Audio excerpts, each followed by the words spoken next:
Okay, Anonymous asks, what does it mean to be a good spiritual friend? How can we be one? Okay. So if we if we look at the sutta, well, that's the only way we can go by, because this was uh, taught or mentioned by the Buddha. Yeah, it's not like modern monks and nuns say, "Oh, what is 善知识, Kalyana Mitra?" So, good spiritual friend, the Pali term is Kalyana Mitra. So, usually translated as 善知识, 善知识. So, uh, the Buddha, um, in the in some of the suttas, he described what is a good spiritual friend or what is a Kalana Mitra. Then he says, in this world with its Mara, which is Brahma, with its Brahma, Mara, Ashura, Gandhava, with its kings, its prince, its merchants, and so on. There arise a Tathagata. Yeah.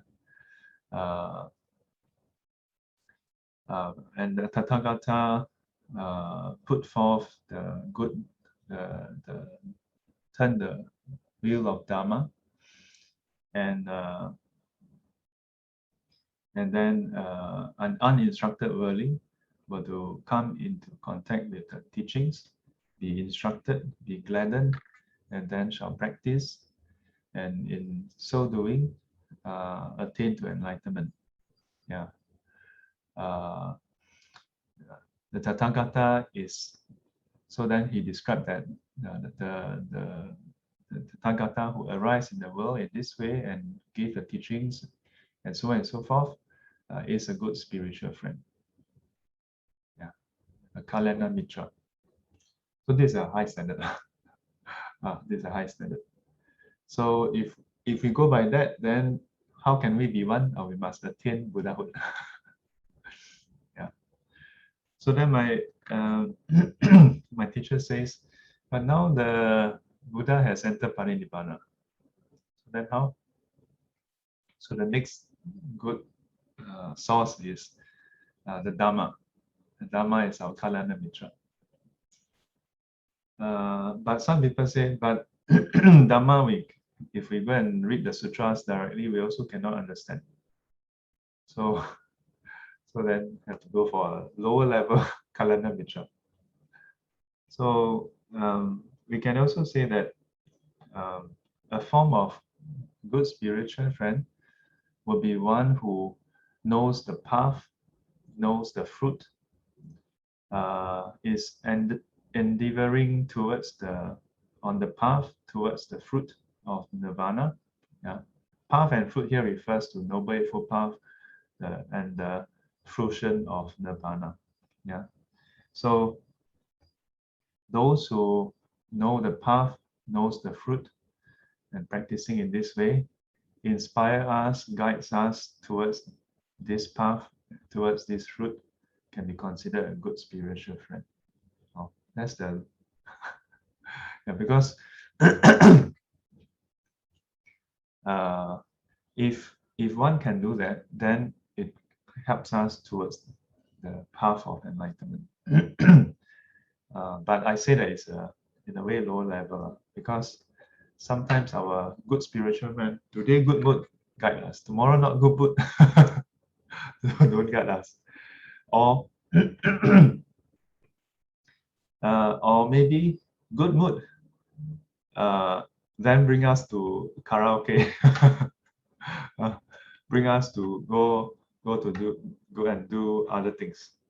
Yeah. So yeah. So usually we say those who can bring us to the Dharma can be considered good spiritual friends. So how can we be one? Well, we must first learn the Dharma ourselves. Yeah. We must learn the Dharma, practice the Dharma, then we can be a good spiritual friend. Yeah.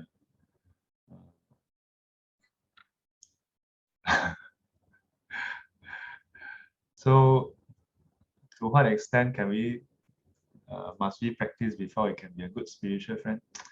I, Shifu give you all a shortcut one. You know, every day after the session, Marcel will upload it to the YouTube. Go and share the video.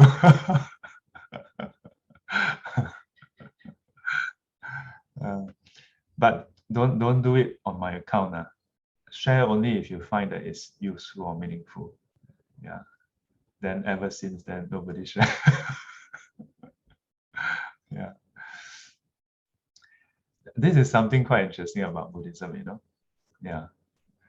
I find that those in cult groups are very eager to share. Those in Buddhist groups not so eager to share, including myself. I'm not so. Even my own video I don't share. Yeah. But this is the current state. So how can we be one? I think sharing aside, more important, we learn and practice ourselves. Yeah, we learn and practice ourselves. To the extent we learn, to the extent we practice, then to the extent others will be inspired by us to learn and practice the Dharma. Yeah. Oh. Any other question? This it can be a short one. Danny? Good morning, Sifu and everyone. Good morning. I think some weeks ago you mentioned that some tradition, right, they watch the thought. So like to find out more. Like for example, sometimes we have like disturbing thoughts like of fear, anxiety, anger, and so on. So it pops up in the mind, right? So if we are to watch the thought, right, how do you actually do it? I mean the simple way I understand it is just watch the thought. But are there any more like specifics to it? Oh, 谢谢师傅。 okay. So when we watch the thought, simply put, is to be aware that there are thoughts. Is to be aware that there are thoughts. And when we say we watch the thoughts, it means that we don't start joining in to fuel the thoughts. Yeah. And we don't go into narration mode. Yeah. Narration mode, that means we start to have thoughts about the thoughts. Yeah. Very easy to start to have thoughts about the thoughts. And here, perhaps it's also important to note having questions, uncontrolled questions about the thoughts are also a form of thoughts. Yeah. Basically, any kind of concepts that arise or with respect to the thoughts are basically a form of thoughts. Yeah. We are basically starting to think about it already. But there's also another thing that we can and should do, which is very similar but a bit different, which is to classify the thoughts. Yeah. Or classify the thoughts. So classify the thoughts meaning that we consider whether it is wholesome, unwholesome, for example. Yeah. Is it coupled with greed, hatred, delusion of some form, coupled with the defilements? Or is it somewhat freed from the defilements? Yeah. Is it coupled to the past? That means, are these thoughts pertaining to the past? Or are they pertaining to the future? Or are they pertaining to the present? So we can do this secondary level of discernment. Yeah. Very, as I said, almost similar to thoughts, but actually we don't consider that as thoughts. It's basically having a clear discernment about what is the nature of these thoughts. Yeah. But we should do this when we are able to be aware of the thoughts without being drawn into it. Yeah. Because otherwise, if you are still having a strong tendency to be drawn into it, to start to think about it, to start to spin stories, then it's easy to when you are doing the classification, then end up have more stories. Yeah. Um, other than that, it can be useful if we do it over the day. Do it over the day. Um, the, especially when we are having a change in our activities. Like let's say you are watching television. Yeah.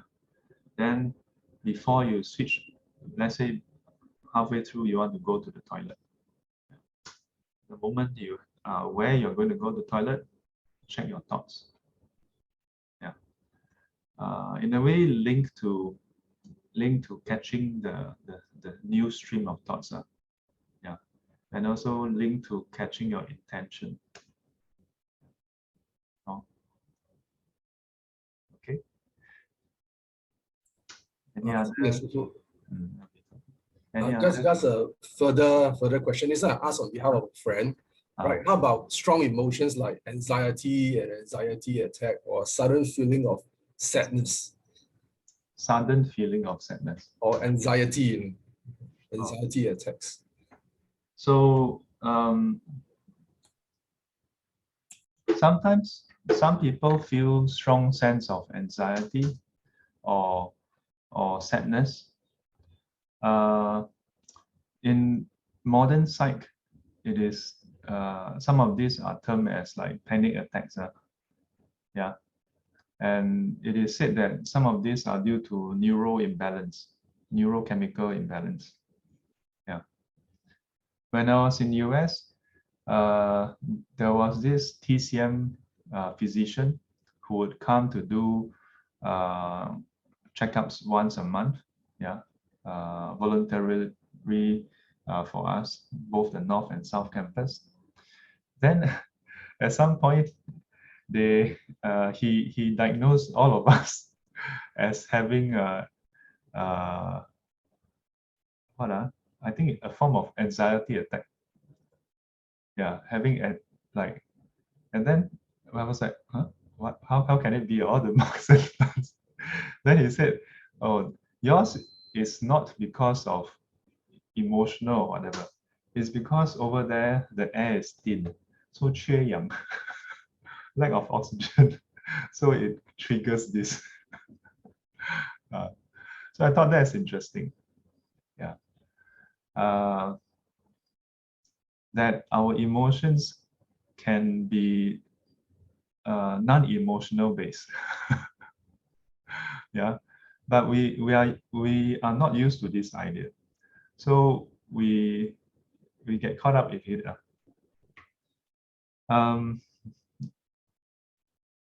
But in the Buddhist teaching, all forms of emotions are to be understood and not to be identified with. So including even if you feel anxious, if you feel fearful, but the tricky thing is, yeah, it's an easy idea. Okay, if anxiety arises, I don't identify with it. Easier said than done, 师傅. So easy, everybody. Yeah, so easy, all the hospitals closed down. Yeah. So the trouble is, like for example, now, if now suddenly you all feel anxious, what will you all do? Like now, like in the midst of morning sitting sharing, yeah, suddenly you feel anxious, what would you do? Would you suddenly feel like, oh, your life is crumbling, it's out of control, or you feel a deep sense of sadness during meditation? Some people do, yeah. and they can't help it but suddenly start to cry. Okay. If I slap you hard enough, you will uncontrollably also tear. Yeah.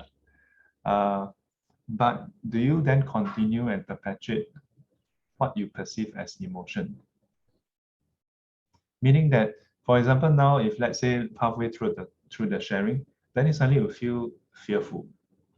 Do you then conclude that there is something to be feared about?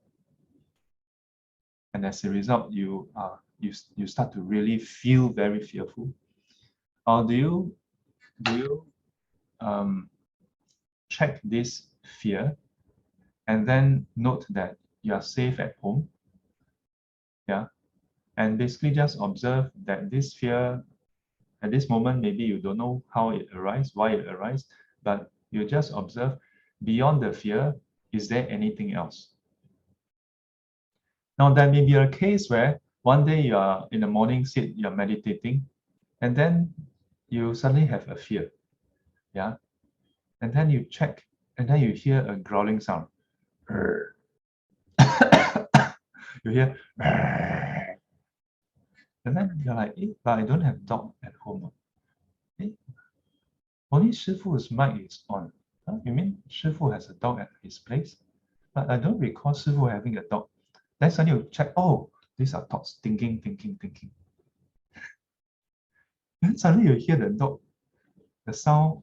Usually if it's from Shifu, then it's from the speaker. But then you hear the dog and 3D go around. Then you feel a breath. At which point then, what should you do? You could either, oh, feeling, warm, moist. Yeah. And then you hear, oh, there's sound, hearing. Yeah. But maybe there's really a dog, or maybe it's a monster. Yeah. So one way is continue to just observe the stimulus. Yeah, one way. Yeah. Maybe the monster just want to help you progress in your meditation. How you know, maybe, or maybe there's really a monster that wants to eat you up. Either way, you open your eyes, don't open your eyes, you're gonna be eaten up. What can you do, right? So might as well spend the remaining 3 seconds of your life in concentration, yeah, connecting with your breath. Then after it, then as it eat you up, then you pain, touching, contact. Or well, if you can do that, I say sadhu. But some people may think, how come Shiva always come a ridiculous example? Sometimes good examples, sometimes quite ridiculous like this. Yeah, but the point is, if there is really fear that is arising from actual circumstances, yeah, then it's important to ask yourself whether you can deal with it or not. Yeah. We can learn from other sources. Yeah, there in modern science it says fear is a mechanism to warn us of impending danger. Yeah, that is potentially life-threatening. Yeah. Then from the Buddhist point of view, fear or anxiety, all these emotions is to be understood. Very somewhat similar. Yeah, modern science approach somewhat similar. You should understand what is it about. Because a lot of people think that, oh, we should embrace this emotion and so on. Acknowledging it is not embracing it. Yeah. And in fact, many people somehow seem to miss out this part about modern psych. From what I know, correct me if any of you are psych expert. And it is that it's important to know when our brain misfire. Yeah. And that's the basis for them to later discover that, or rather, the basis for saying that we sometimes is due to the chemical imbalance, this is the basis for them to say actually misfire. Yeah, misfiring of the synapses because of chemical imbalance. Then to us, we experience it exactly like fear, as though there's a monster in front of us. But actually no monster, but somehow suddenly one of the connection, the synapse, yes, chemical imbalance, and one more drop of the the thing, then enough of the pattern. Oh, scary. Yeah. So uh, one approach is, okay, you can go and see a psychiatrist or psychologist, and then they psychologists may use CBT, may use the different approach, yeah, and some of them are not a lot, are very similar to the Buddhist approach, yeah, because it's about understanding your mind and then managing your mind, yeah, and in Buddhism, mind includes the emotion, yeah, or maybe it's a severe, if it's a severe chemical imbalance, then some people suggest, go see psychiatrists, they'll give you some medication, yeah. But to me, the medication can help you that much, yeah, especially if it's a severe thing that is chronic. For example, if you're having headache, right? If you're having headache and you cannot overcome it, and it's causing you to be dysfunctional, yeah, in your daily life, then fast solution, pop a pill, right? Pop Panadol, then it basically shut off the pain receptor. Yeah, but the reason for the pain to arise is still there. Yeah, so if you don't drink water, tomorrow still headache. Yeah, or if you have brain tumor and that's why it's causing it to have headache, then you drink water, you pop pills, after that still have headache. Uh, oh. So now the question is, what is causing the fear? What is causing the anxiety? That's one. Another one is, when it arises, what do you do with it? So the Buddhist approach, simply put, is when fear arises, you must learn to watch it without reacting to it. Without reacting to it, including without acting upon it. Yeah. But to do that, unfortunately, requires us to do something that's very boring. Yeah. Because fear, anxiety is just two kinds of emotions. To be able to manage these two, you need to manage all other types of emotions, especially the neither painful nor pleasant sensation. Yeah. Yeah.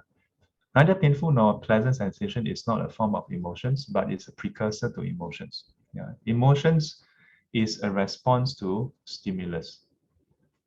Yeah. So prior to the fear and anxiety arising, we have to learn to be aware of the trigger before that. Yeah. But this requires mental training, meditation, and building up of awareness.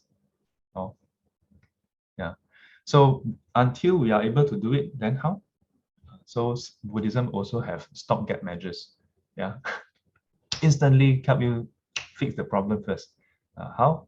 When you are feeling anxious, you're feeling suddenly very sad, then you can recite Buddha, yeah, Buddha's name. Yeah, you can recite Namo Quan Sim Pusa. Yeah, and that will work provided you have been contemplating and reflecting on the great compassion of Quan Sim Pusa. You have been doing all the reflection, learning of the teaching of compassion associated with Quan Sim Pusa. Otherwise, Quan Sim Pusa is just a name. Yeah, then reciting the name doesn't do anything. But if you have been learning and practicing the teaching, then you can recite even Metta Sutta, yeah, recite Metta Sutta, you can recite Tao Pei Zhou, you can recite Om Mani Padme Hum, and so on. So this is a good stopgap measure for, it's like a Panadol. Some people will be quite upset. Oh, Sifu, you call Om Mani Padme Hum Panadol. Well, it's not Panadol. It is a very powerful practice. But if we are not going into the full practice, we are just using it as a Panadol. So many of these practices is multi-layered. Uh, when we recite Om Mani Padme Hum in this way, we're just taking it like Panadol. And problem fixed when you speed it up, right? Yeah, we pray Guan Yin Pusa, Namo Guan Yin Pusa only when we are in fear. When we are okay, no more Guan Yin Pusa. So the medicine actually has multiple layers. But when we solve our superficial problem, then we speed it up. No more Guan Yin Pusa. Who cares about Guan Yin Pusa? Oh, many people home, oh, many people home. When night walking home, MRT track, then not on the track, but from MRT, then walk back home. Wow, very dark. Then got dark. Then, I mean, oh, 观世音菩萨, Namo 观世音菩萨. Wow, then feel very safe. But then after that, done already, no problem. Then who is 观世音菩萨? Who is 观世音菩萨? Yeah. Also, there are different practices that can help us at different stages. Can you can ask your friend to try this, yeah, then see how it works. Yeah, or you can ask your friend to come at 10 morning sitting, so that it can help him or her solve the long term in a long term way. All right. Yes. Okay. Oh, sorry. Xiaofang asked how to know if it is a thought or a process of contemplation during meditation. So there are a few differences between thoughts or thinking versus contemplation. Okay, so thoughts, it is not predetermined. Yeah, so it's simply a certain trigger, then this thought arises. Whereas for contemplation, beforehand, yeah, we decided, okay, today during sitting, I'm going to contemplate in this way. Further, the object is predetermined. You shouldn't move the object. Yeah, either it's one object or multiple object is fixed. Then the approach, that means the method of contemplation, there are different ways. Contemplate on the impermanence of it. You can contemplate on the emptiness of it. You can, a lot of different ways. Yeah. So on this, the approach is predetermined also. So the scope, the approach, yeah, and even the duration, yeah, is predetermined. Whereas for thoughts, sporadic. Yeah, now come later, don't know. Yeah, start off thinking about the breath, then after that think halfway. Then, what happened? How come I'm thinking about Japan now? One thing leads to another. So thinking is not directed and not constrained. Okay. Leading us, let the emotions run their course and be empathetic to yourself. Let the emotions run their course. Here,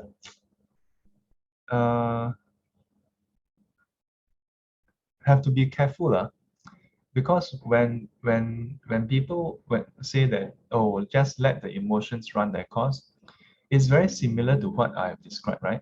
Or what many teachers have described. Yeah, just observe the emotions and it will arise and then it will go.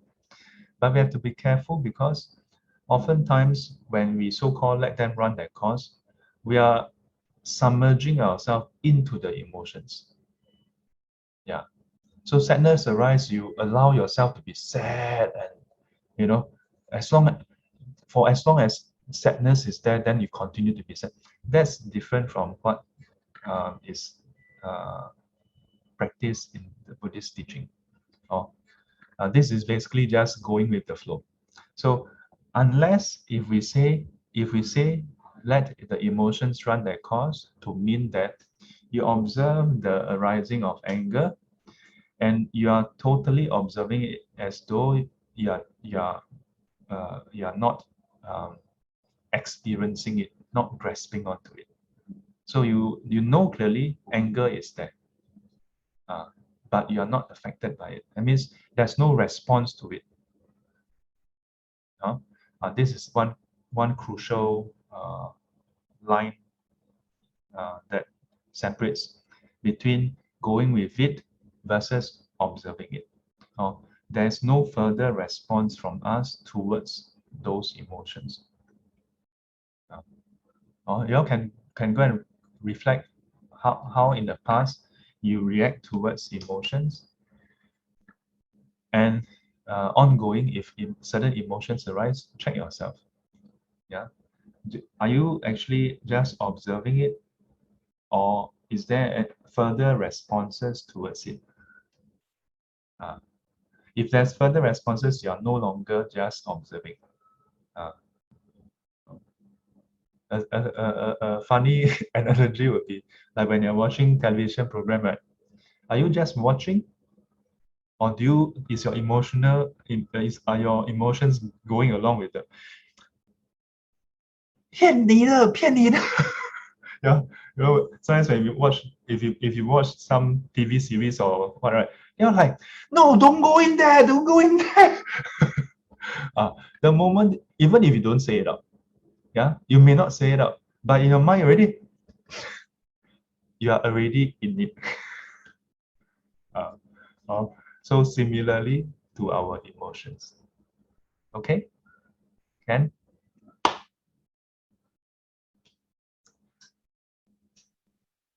愿消三障诸烦恼，愿消三障诸烦恼，愿得智慧真明了，愿得智慧真明了，普愿罪障悉消除，普愿罪障悉消除，世世常行菩萨道。世世常行菩萨道。阿弥陀佛。阿弥陀佛。 Till we meet again, may be guided and protected by the Buddha, Dhamma, and the Sangha. Sadhu, sadhu, sadhu. And as always, 乖乖，谢谢师父。 have a emotion-free day ahead. Take care, stay safe. Bye-bye. Thank you, 师父。 Thank you, 师父。 Thank you, 师父。 Bye bye, everyone. Bye bye. Thank you, 师父。拜拜。 All right, take care.